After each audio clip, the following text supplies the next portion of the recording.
Kalau kita tanya sama orang yang mau kerja ke Jepang, kita tanya mau kerjanya kerja apa sih di Jepang? Rata-rata mereka tuh biasanya nggak bisa jawab loh. Jadi kebanyakan orang pengen kerja ke Jepang tuh asal mau kerja di Jepang aja. Ada sih beberapa di antara mereka yang udah tahu tentang program Specified Skill Worker atau Toktegino. Oke, aku pokoknya mau kerja lewat jalur visa Toktegino misalnya gitu. Tapi di Toktegino-nya itu sendiri pun mereka belum tahu mau jadi apa. Kacau nggak sih guys? Ya maksudnya minimal kamu tuh punya bayangan gitu di Jepang tuh kamu kerjanya seperti apa. Karena kalau nggak mau kerja apa gitu kan, itu gawat banget sih kalau menurut aku.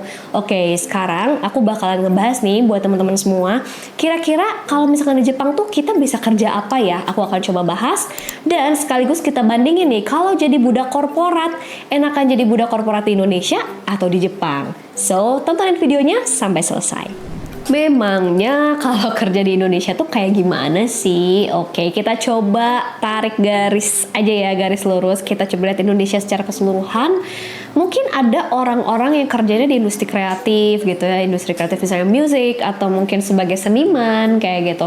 Cuman mungkin kebanyakan dari teman-teman yang menonton video ini pun mungkin gak ke arah sana, karena mungkin kalau seniman atau musisi masih dianggapnya kayak ya kurang kurang pasti aja gitu, mungkin dari segi pendapatan atau mungkin masih dipandang sebelah mata juga oleh orang kebanyakan, mungkin gitu kalau di Indonesia ya.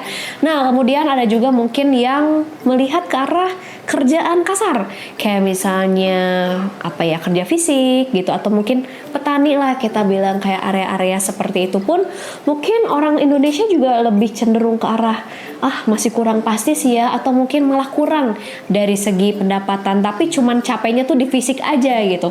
So sebenarnya paling amannya gitu ya kalau di Indonesia tuh kita jadinya budak korporat sih guys, ya nggak sih, setuju nggak sih? Menjadi karyawan kantoran, kita rasa itu paling aman untuk di Indonesia. Yang pertama, nggak terlalu menguras tenaga fisik kita. Yang kedua itu masih oke karena ada yang disebut dengan mungkin UMR ya, jadi kita bakalan dapat batasan yang ini cukuplah buat hidup, paling enggak menurut aku kayak gitu guys. Tapi nggak bisa kita pungkiri juga lika-liku yang namanya menjadi budak korporat gitu ya guys ya. Misalkan kita lihat di era yang ekonominya lagi amburadul ini, perusahaan tuh pastinya sebisa mungkin mempertahankan si perusahaan itu agar tidak bangkrut, tidak kolaps gitu ya di ekonomi yang super duper kacau ini. Di satu sisi lagi kita sebagai karyawan juga kayak naikin dong gajinya gitu, kayak kita tuh pengen taraf kehidupan kita lebih baik daripada sebelumnya. Cuman kan ya ini dua hal ini memang nggak bakalan bisa ketemu gitu ya dalam satu titik gitu guys. Alhasil memang mungkin agak-agak jelimet juga nih mungkin jadi budak korporat di Indonesia gitu ya guys. Belum lagi guys kalau misalkan kalian dapat pemimpin gitu ya, kayak dapat bos yang dia tuh nggak tahu gimana caranya memimpin sebuah tim, itu tuh bakal gawat banget dan bakal nyiksa banget buat kalian sebagai karyawan atau budak korporat gitu sih guys. Nah memangnya kalau misalkan kayak gitu, orang-orang kan bakal langsung mikir ya kayak yaudah deh aku mau kerja di Jepang aja, kayaknya di sana lebih asik deh gitu ya. Jadi kayak vibesnya di Indonesia jadi budak korporat capek banget, boleh nggak sih kita jadi budak korporatnya di Jepang aja?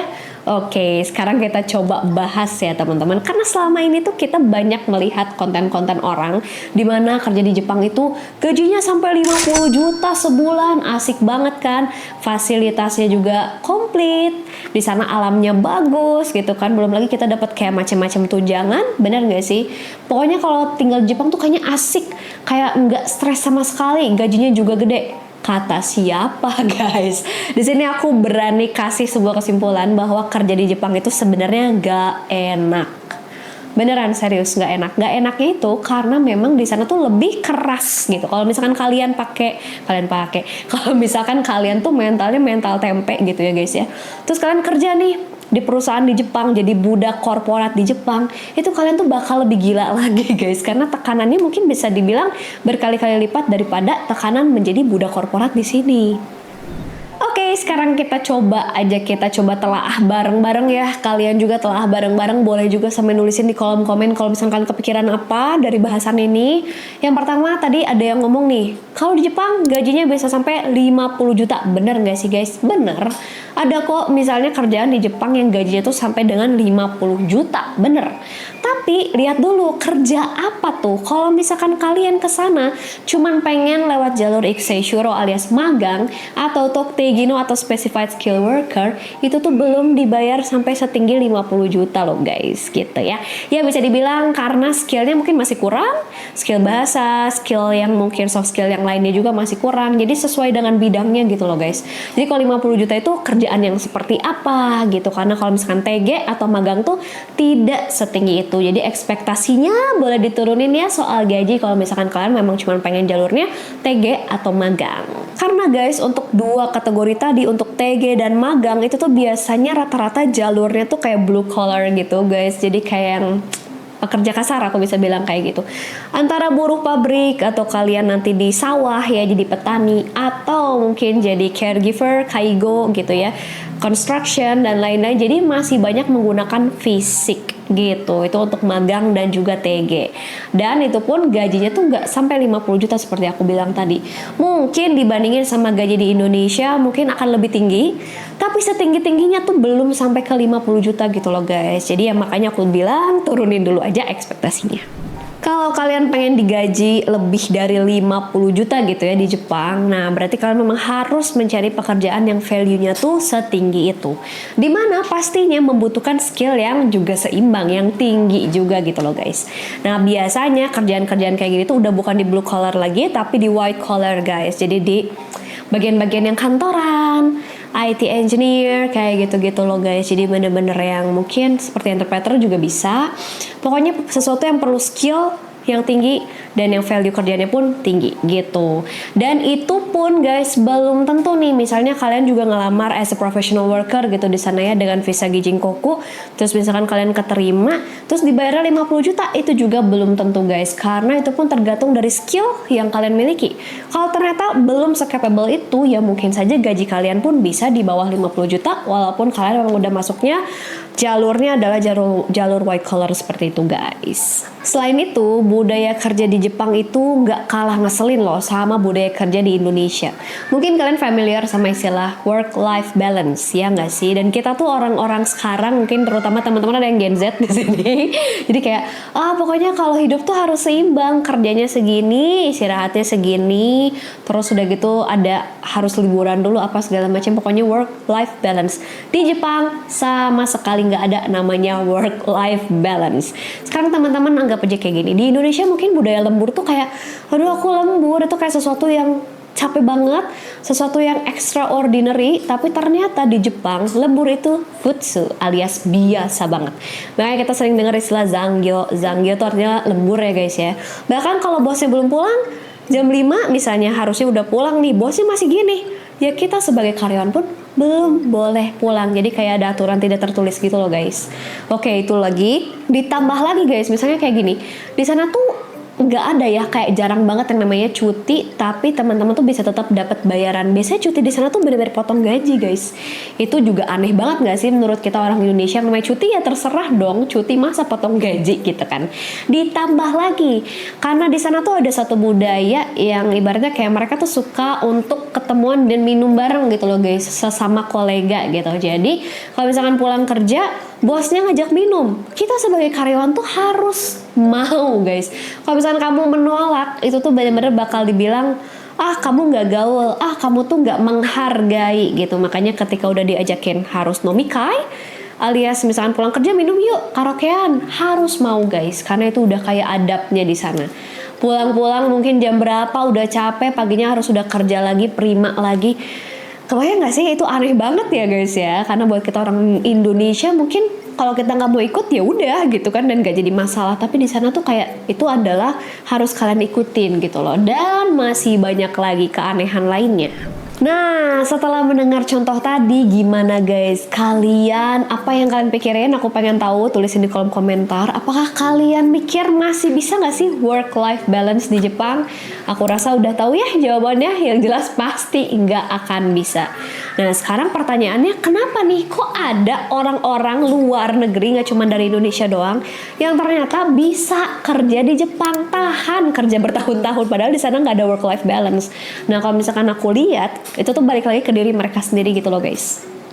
Jadi kayak mereka tuh udah bener-bener menanamkan bahwa mereka tuh pengen penghasilan sekian. So mereka tuh ngeset kayak apa ya, ketahanan diri mereka, resilience-nya tuh lebih tinggi. Jadi mereka bakalan ya udah deh, aku lebih tough aja secara jiwa, aku bisa lebih kuat gitu. Aku siap lembur. Jadi dari mentalnya tuh udah dimatengin gitu loh guys. Karena kalau misalkan kalian masih berpegangannya pada work life balance itu nggak akan work ya. Di sana tuh kalian nggak bakalan bisa bertahan hidup loh guys. Yang ada beberapa temanku pun pulang ke Indonesia nggak tahan, katanya kerja di sana tuh benar-benar secapek itu. That's why kita sekarang harus lihat lagi ke diri masing-masing. Kalau misalkan kalian punya ketahanan itu, kalian bisa berpegang pada niat teguh kalian untuk mendapatkan uang yang banyak misalnya. Oke, aku kuat, oke gas gitu loh. Kalau menurut aku boleh kalian langsung aja kerja di Jepang, mau jalur TG atau magang, silahkan kalian coba terlebih dahulu gitu loh guys. Karena aku yakin masing-masing nih mau jadi budak korporat di Jepang, mau jadi budak korporat di Indonesia, ada plus minusnya. Intinya kalau di Jepang kalian harus lebih tough, kalian harus lebih kuat gitu ya dari segi apapun, skill dan juga mungkin kemampuan sosialisasi kalian. Tapi uangnya memang bakal lebih gede. Nah kalau di Indonesia, jadi budak korporat di Indonesia, ya bisa santai, bisa work life balance, tapi gajinya juga ikutan santai. Bener gak sih? So balik lagi ke diri kalian masing-masing, kalian pilih yang mana, pastinya setiap orang punya pilihannya masing-masing. So kalau teman-teman memang pengen punya gaji yang besar waktu kerja di Jepang pun, kalian memang ingat harus selalu tingkatin skill kalian dan mencari pekerjaan yang memang value-nya tuh sama-sama tinggi, sama-sama apa ya, kebutuhan skillnya pun tinggi, value-nya tinggi. Nah di situ baru kalian bisa dapetin gaji yang besar, bahkan sampai dengan lebih dari 50 juta. Tapi guys, for your information, sebenarnya kalau kalian kerjanya jalur TG atau jalur magang, tahu nggak sih kalau mereka tuh sebenarnya cari orang yang bisa dibayarnya murah. Yes, jadi ini udah jadi rahasia umum. Kalau misalkan jalur magang atau TG itu ya orang tuh bakal cari yang bisa serendah mungkin lah gitu, maksudnya si pemilik perusahaannya itu. Jadi kalian jangan berharap dari TG atau magang itu bisa dapat uang yang besar. Belum tentu. Oke, tapi memang sih beda-beda ya. Mungkin kalau yang murah bagi perusahaan Jepang itu mungkin besar bagi kita karyawan Indonesia ya. Kalau dibandingin dari yen ke rupiahnya mungkin, oh ini kan 15 juta kak, ini kan 20 juta udah gede lah gitu ya. Oke, so itu balik lagi, setiap orang punya preferensi berbeda-beda tentang besar atau kecilnya nilai uang gitu ya guys ya. Cuman aku bisa bilang, jangan terlalu banyak berharap kalau jalurnya magang atau TG. So guys, kesimpulannya sebenarnya Manda bukan mau nakut-nakutin kalian, enggak guys ya. Tetap aja kalau kalian memang orang yang tough, orang yang kuat, bisa tahan gitu ya kerja di Jepang, silahkan. Jalurnya pun tadi ada beberapa yang udah aku sebutkan, ada TG, ada magang, ada juga Gijinkoku. Kalian bisa pilih sesuai dengan skill atau bakatnya kalian, mungkin seperti itu ya guys ya. Cuman aku di sini cuman mau ngasih tahu bahwa ada pilihan yang lebih baik gitu dibandingin magang sama TG, yaitu Gijinkoku. Kalau misalkan bisa dikejar, kenapa tidak gitu ya guys ya. Yang pertama, kalian bakal dinilainya tuh lebih profesional, kalian juga bakal dibayar dengan jauh lebih layak. Tapi pastinya tipsnya jangan lupa untuk selalu tingkatkan skill, soft skill, communication skillnya juga, semuanya harus selalu ditingkatkan untuk bisa apply visa Gijinkokunya juga. Ya, sebenarnya pilihannya ada di tangan kalian. Apapun yang mau kalian pilih itu terserah, karena pastinya balik lagi setiap orang tuh beda-beda. Tingkat ketahanan dan tingkat pilihan itu pasti akan berbeda banget. Jadi terserah kalian mau pilih yang mana.